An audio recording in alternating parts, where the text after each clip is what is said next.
د قاري صاحب په خوب کې مینو خان لیدلی ده، نو راځئ چې څه وایي.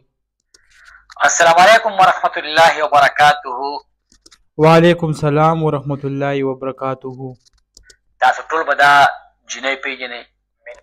ښه، دا جنۍ بالکل موږ ټول دا پیژنو، داسې څوک به نه چې سوشل میډیا کې چې هغه دا نه پیژني. ښه وایه. نو خان ټیک ټاکره ده. جی جی. دا بیګا ما په خوب کې ولیده. ښه، وایي بیګا ما په خوب کې ولیده. ملده مړه ده. مړه ده. په خوب کې مې والله مل مړه ده. اکسیډنټ یې کړی دی. بیا مسلمانه ده او ټیک ټاک یې پیډ دی، زموږ مسه نسبت د مسه نسبت دی. زه خو نو نه پوهېږم، خو زما دا ویډیو که څوک اهل علم حضرات ګوري د دې خوب تعبیر وباسئ په دې کمنټس کې چې دا د جنۍ ته هم ورسي او دا ما ته هم راورسي چې د خوب څه تعبیر دی. لکه ما ډېر په وحشت کې لیدلې وه او اکسیډنټ یې کړی مړه ده. نو چې کوم اهل علم حضرات زما د ویډیو ګوري تعبیر یې وباسئ په کمنټس کې او دا د جنۍ ته هم ورسوئ، پته نه لګي چې څه وجه کېدی شي.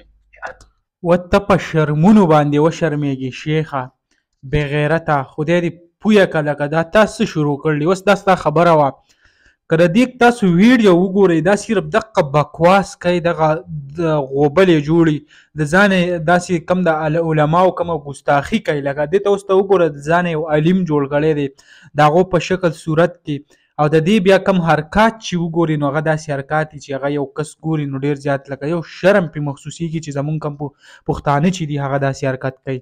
بس الله تعالی دې تا ته هدایت وکړي. لکه اوس مینو خان وایي دا چل کړی دی او ګاډي والي ده او هغه مړه ده، او کم کسان د ویډیو ګوري کم علمي حضرات وایي هغه به په دې پوهېږي. نو د دې کم کمنټس چې په دې باندې شوي وو، نو که زه تاسو ته هغه بیا ووایم، خلکو چې ورته کم کنزل رد بد لیکلي وو، چا ورته ویل سهار چې راپاڅېدې ولې لمبل که نه، مختلف قسمه. نو برای مهرباني ای شیخه ته د دې قصو نه نور واوړه، ځان په دې خلکو بېعزتي خو لکه ستا څه کار پرې نشته، تا په چې کوم خلک خبرې اترې کوي هغې باندې ستا څه کار نشته که نه، تا به داسې قسمه ویډیو هغه نه جوړولي. نو دغه لنډه شان ویډیو به تاسو سره شریک کوله. امید لرم ویډیو مو خوښه شوي. که ویډیو مو خوښه شوي ویډیو لایک کړئ، او که زموږ په چینل نوي یئ چینل سبسکرایب کړئ د داسې نورو ویډیوګانو دپاره.